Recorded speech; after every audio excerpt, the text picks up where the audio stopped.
Hello, and welcoming you to the Being Your Own CEO interview series.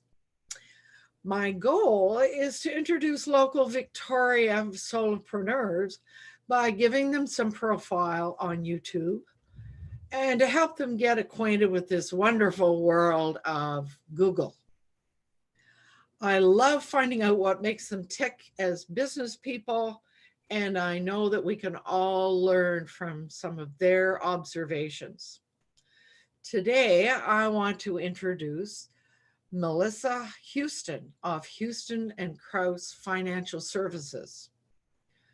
We met at a local networking event called Host.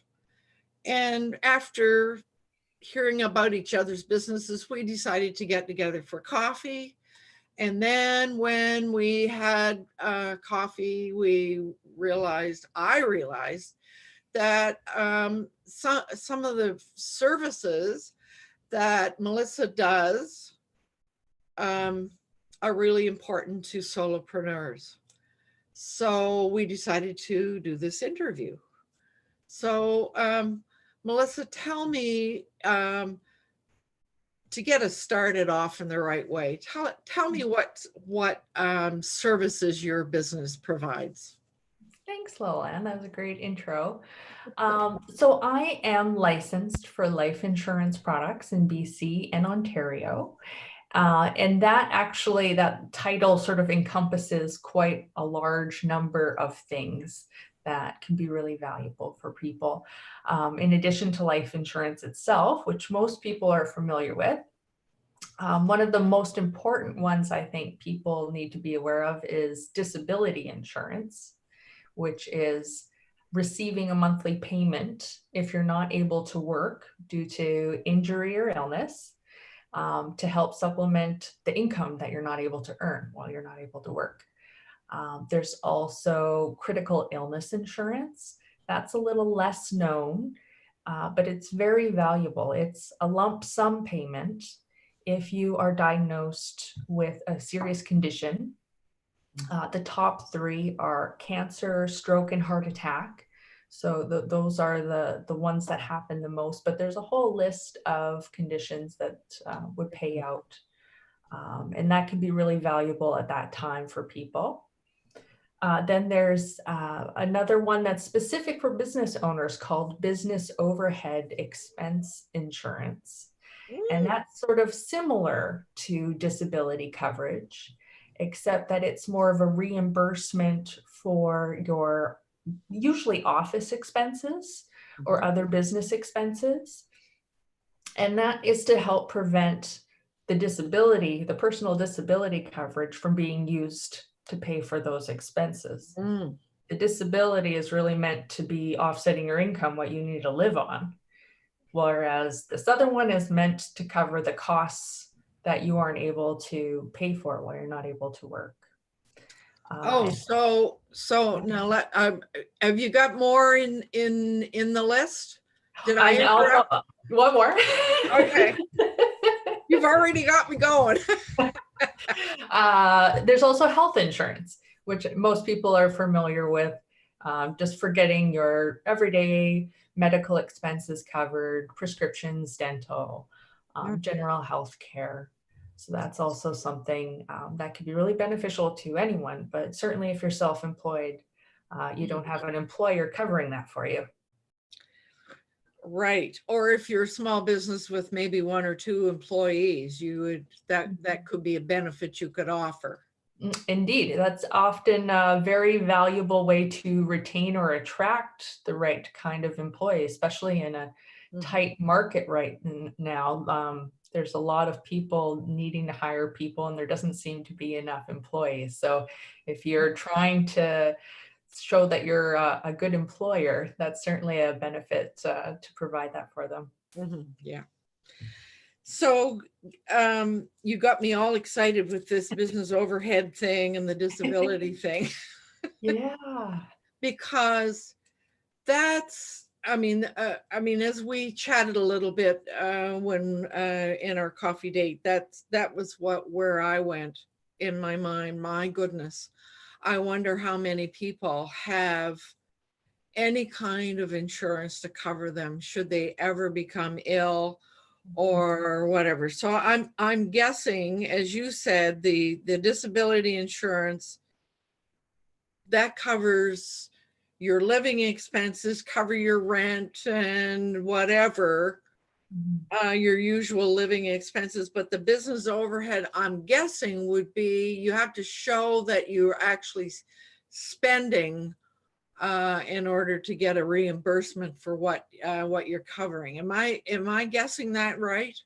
Yes, that's right. So you have some flexibility with what that amount of coverage is. So you Mhm. can sort of figure out, what your rent is, if you have office space, Mhm. staffing costs, internet, all your expenses in a month, what that totals up to be. And then you can buy that specific amount of insurance. So it really varies depending on what your business is and what the amount of those expenses are. Mm. So what if a person is doing their business from their home office? How would that work? There are some plans that still cover that. Usually it depends if you're able to use so say you have a house with a mortgage and Mhm. you're using a portion of your home for an office. If it's eligible on your tax return Mhm. as being able to take a portion Yep, of yep. that, Okay. then it qualifies. Okay.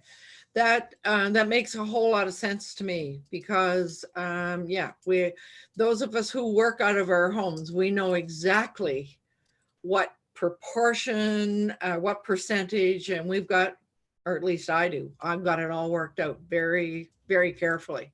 Mhm. So that's I mean, there's a lot here to think about. There is, yes. Boy, oh boy, there's a lot you need to know here.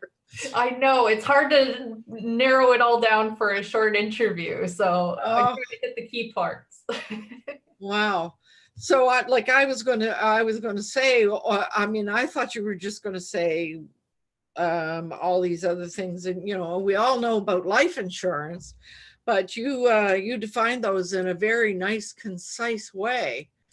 So, I mean, we're looking at let's look at what would happen for your average solopreneur, Mhm. maybe that works out of home or maybe doesn't work out of home, but if without some kind of an insurance that it covers what happens to a person when they come down with something that puts them out of commission Mhm. for several months or whatever, I mean, what happens to them?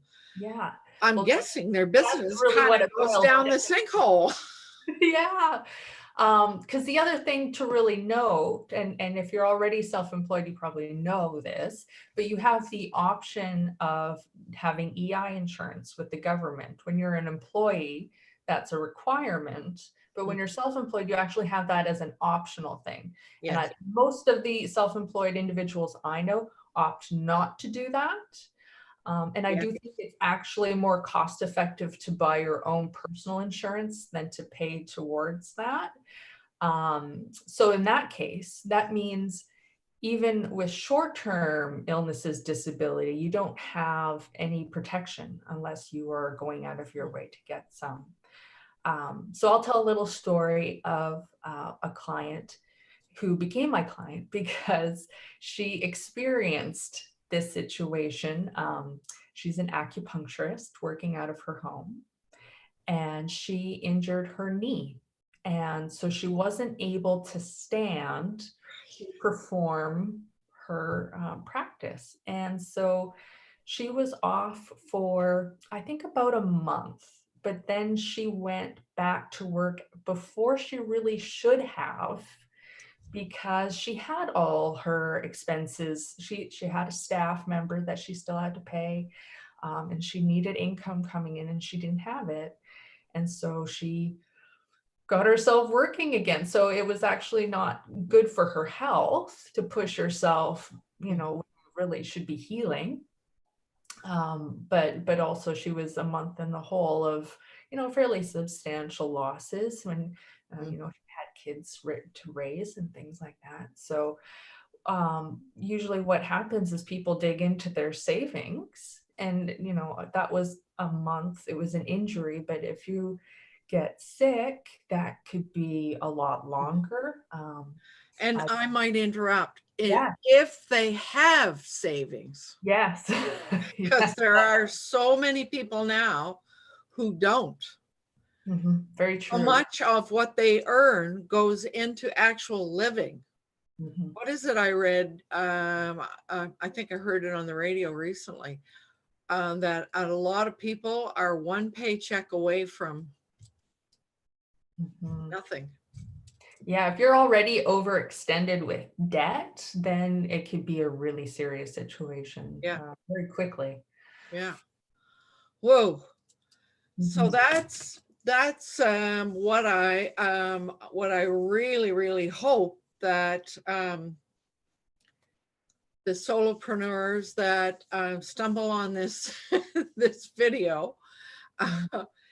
that they begin to think about what Mhm. uh, what what what how are they protecting themselves Mhm. so that they can carry on as usual.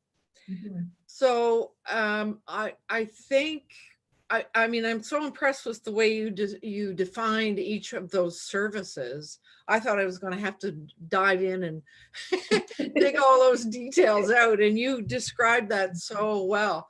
But one thing I really want to do before we end this little short interview is for you to say how can people find you, Mm.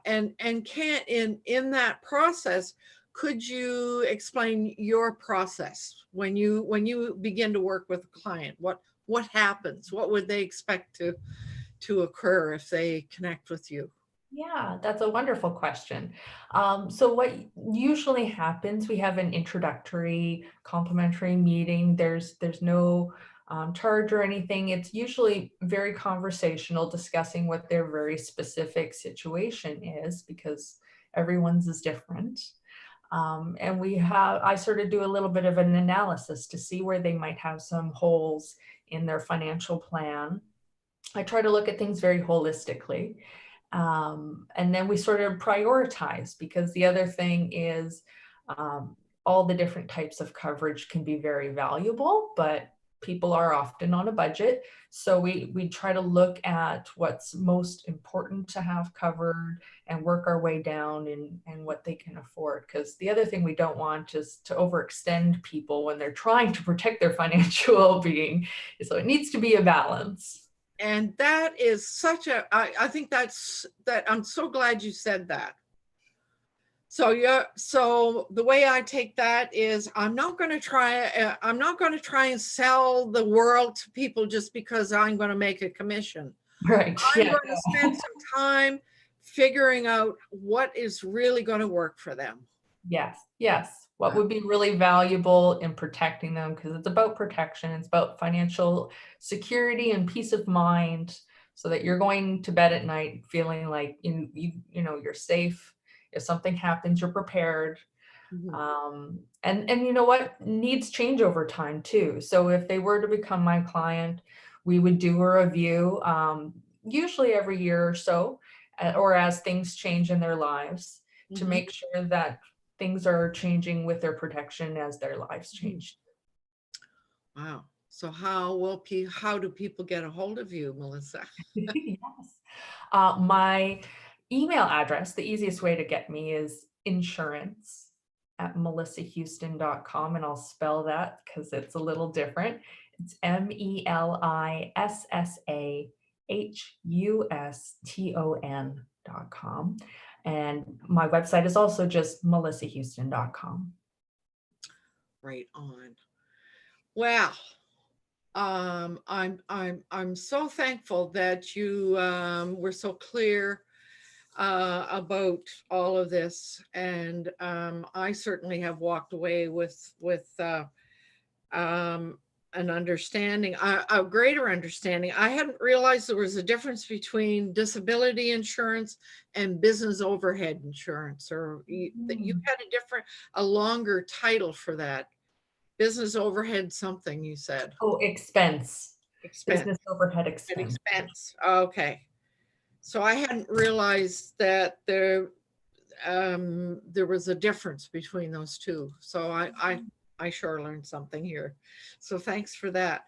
So I really want to thank you for taking time out of your business to do this. Well, thank you for having me. It's been a pleasure, really. And I also want to sort of thank you for kind of being my guinea pig, because this is the first time I've done an actual live streaming from Zoom to YouTube. So I learned something, which we will have to find a way to correct, I think, which we can. So I want to close this session with an invitation to anybody who is a solopreneur to join my Being Your Own CEO Success Circle, which meets every Tuesday morning at 9 a.m. We get together because we want to we enjoy each other's company after 5 years, and people come and go, but we give and receive support. We exchange knowledge. We do some experimenting together. We build relationships, and of course, we all know that business relationships come before business. And what else do I want to say? Well, you can also you can participate as a panel member in Zoom, or you can come to my website and just view the video, or you can go to YouTube and view the videos. So my website tries to make it easy for anybody to do whatever works for them. So you see